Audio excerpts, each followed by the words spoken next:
This happened about 6 years ago. At the time, I was working as a software engineer for a company. My job often required me to stay late at the office, sometimes well past midnight.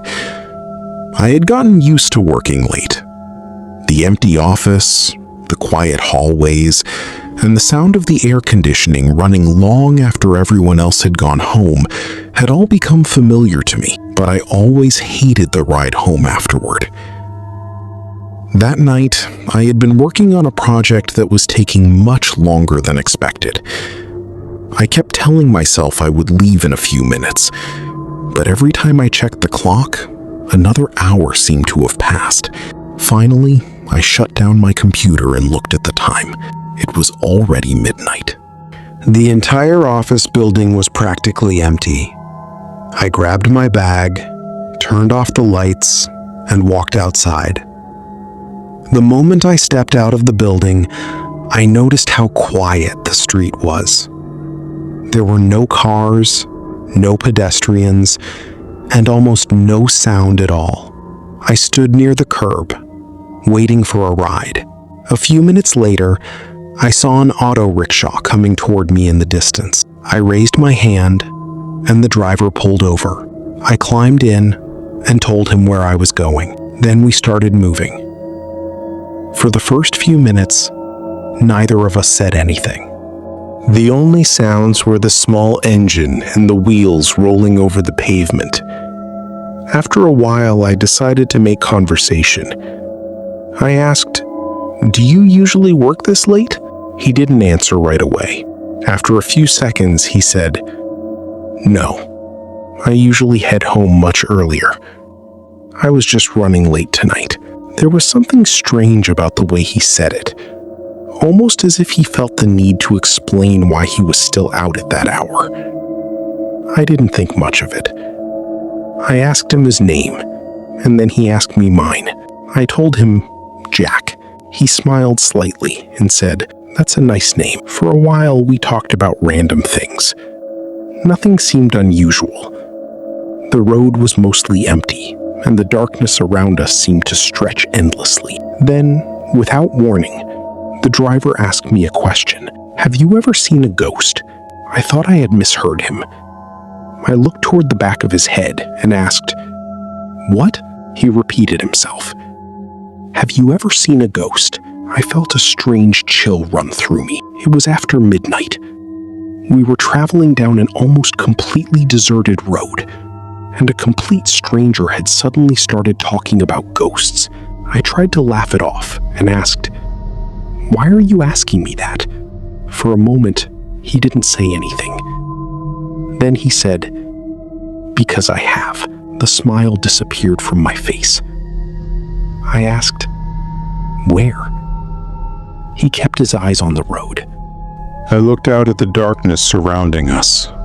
There was nothing but the empty road, a few scattered street lights and deep shadows beyond them. I asked him what had happened. He took a slow breath and began telling me about something that had happened to him a few months earlier. He said he had been driving alone down that same road late at night. It had been even later than it was now. The road had been completely empty until he saw someone sitting near the side of it. At first he assumed it was just a person waiting for a ride, but as he got closer, something about the figure began to feel wrong. The person was dressed entirely in white, and the way they were sitting looked unnatural. The driver said he tried to ignore the person and keep going, but as his auto rickshaw got closer, the figure suddenly stood up. Then it raised one hand, trying to flag him down. The driver said he immediately sped up. He didn't stop. He didn't even look back. A few minutes later, he pulled over near a small restaurant and told the people there what had happened. That's when they told him something that terrified him. According to them, someone had died on that road years earlier. A man who had been wearing white clothes. The driver told me that after hearing that, he stopped using that road late at night. I tried to stay calm. I said, "Maybe you just saw an ordinary person. Maybe you were tired and your mind played tricks on you." He was silent for a moment. Then he said, That's what I thought too. I looked at him and asked, "What do you mean?" He kept his eyes on the road. Then he said quietly, "Ghosts are real." I didn't know what to say after that. The rest of the ride became strangely quiet. I kept looking out at the side of the road. Every few seconds, I found myself checking the darkness, half expecting to see someone dressed in white. But there was no one there. At least, no one I could see. After a few minutes, I asked him, "Then why are you driving this road tonight?" He paused. "I usually don't." I asked, "Then why tonight?" He took a moment before answering. "I was running late. I didn't really have a choice." That answer made me uncomfortable. A few minutes later, we finally reached my neighborhood. The auto rickshaw pulled up outside my house. I paid the driver and stepped out. But before I went inside, I turned around and looked back at him. He was still sitting there, but he wasn't looking at me. He was staring down the road, at the dark stretch of pavement we had just traveled through. His expression had completely changed. He looked terrified. I asked, "What happened?" He looked at me. For a few seconds, he didn't say anything. Then he said, "Nothing." "You should go inside." I looked behind me. There was nothing there, just the empty road. I asked, "Why are you looking over there?" He didn't answer. Instead, he quickly turned the auto rickshaw around and drove away. I stood there for a few seconds, watching the red tail light disappear into the darkness. Then I went inside. But I couldn't sleep. The entire night, I kept thinking about what he had told me. I kept telling myself that he had probably seen an ordinary person. Maybe someone really had been standing by the side of the road. Maybe the people at the restaurant had simply told him an old ghost story. Maybe he had been exhausted. Maybe I was just letting his story get into my head. But one thing kept bothering me. Why had he looked so terrified after I got out? And what exactly had he seen on that road? The next day, I decided I would never travel that road late at night again. Even now, whenever I need to go somewhere in that direction, I take a different route. It takes longer, but I feel safer. Sometimes I still wonder if the driver really saw a ghost that night, or if there was some perfectly normal explanation for everything. Maybe the figure he saw was just an ordinary person. Maybe it was a shadow. Maybe exhaustion had affected his vision. I've tried to convince myself of all those things, but there was one detail I've never been able to explain. When I got out of that auto rickshaw, the driver was staring at the exact same part of the road where he had claimed to see the figure. And when I asked him what was wrong, he didn't say, "I saw something." He didn't say, "There's someone there." He simply told me to go inside, and then he drove away. To this day, I have no idea what he saw that night, but I never took that road after midnight again. Because sometimes a road isn't dangerous because of criminals. Sometimes it's dangerous because of what might be waiting in the darkness. And sometimes the worst part isn't seeing something yourself. It's realizing that the person driving you home may have seen something standing behind you the entire time. This happened about 3 years ago. My name is Ethan. At the time, I was working on a project in a small town in Colorado. My job required me to travel to different cities quite often. Usually the company booked hotels for me, but that night everything happened unexpectedly. That day I was driving back after meeting with a client. It was around 11:30 at night. A heavy snowstorm was coming down outside. There were barely any cars on the road. All around me there was nothing but snow, darkness, and the sound of the howling wind. I searched for a hotel on my phone. There wasn't a single hotel within nearly 20 miles of where I was. But then an old hotel suddenly appeared on my phone. It was called the Black Pine Lodge. Even looking at the pictures of the hotel made me feel a little uneasy. It wasn't a modern hotel. It was an old wooden building with yellow lights glowing behind its windows. I told myself it was only for one night. I arrived at the hotel around 11:40 p.m. The place looked completely deserted from the outside. There was only one other vehicle in the parking lot besides my car, an old black SUV. I went inside. A woman who looked to be around 50 years old was sitting behind the front desk. An old register book was lying open in front of her. I told her my name and said that I had a reservation. Without saying anything, she looked through the register. Then she looked up at me. For a few seconds, she just stared at me. Finally, she handed me a key. The key had a small tag attached to it. Room 214. As I took the key, I asked her, "Is there any other room available? This place is pretty quiet." She didn't answer my question. Instead, she quietly said, "If someone knocks on your door during the night, don't open it." I laughed. I thought she was just trying to scare me. So I jokingly asked, "Why? Is this place haunted?" The woman looked at me. This time there wasn't even the slightest smile on her face.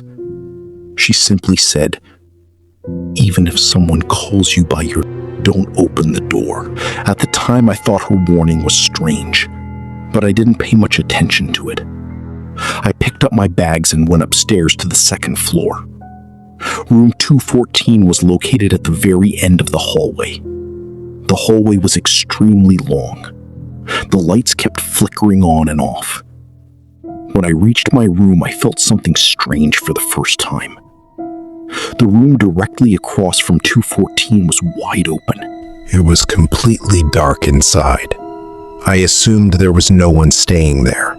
I went into my room and locked the door behind me. The room was old. There were patches of worn-out paint on the walls, and there was a strange smell in the air. It smelled like no one had been inside the room for a very long time. I put my bags down, took off my jacket, and lay down on the bed. I was exhausted that night, so I fell asleep within a few minutes. I don't know how long I had been sleeping, but suddenly I woke up. The room was completely dark. It was already very late. The time was approximately 2:17 a.m. I reached for the glass of water beside my bed. That's when I heard it. Knock. I froze. A few seconds later, I heard it again. Knock. Knock. Someone was knocking on my door. I thought it might be a hotel employee. Then a man's voice came from the other side. "Excuse me, can you open the door?" His voice sounded completely normal. I got out of bed and walked toward the door. I asked, "Who is it?" There was no answer. For several seconds, there was complete silence. Then the knocking started again. Knock. Knock. I crouched down and looked through the small gap beneath the door. At first, I couldn't see anything. Then suddenly, I saw a pair of shoes. Someone was standing directly outside my door. I assumed it was probably another guest.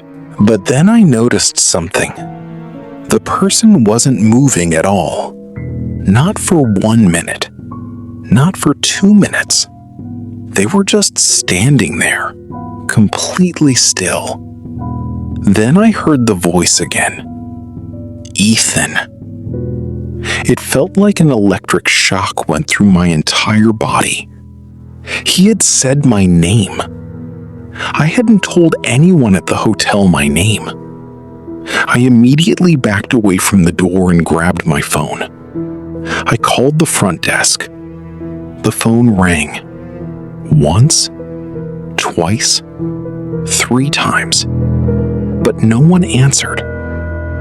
Then suddenly, the person standing outside my door spoke again. "Ethan, I know you're in there." My hands started shaking. I turned on the flashlight on my phone and pointed it toward the door. But when I looked beneath the door again, the shoes were gone. There was no one outside. I let out a sigh of relief. I thought whoever had been standing there had finally left. But then, a dark shadow appeared beneath the door.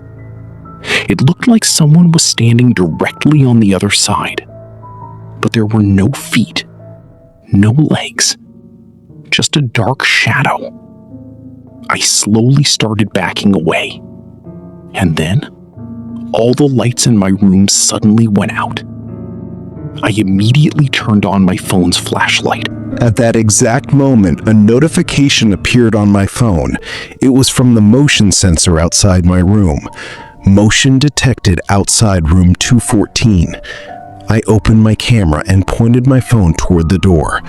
The entire door was visible on my screen. But on the screen, there was no one outside. Still, a shadow was visible beneath the door. I lowered my phone.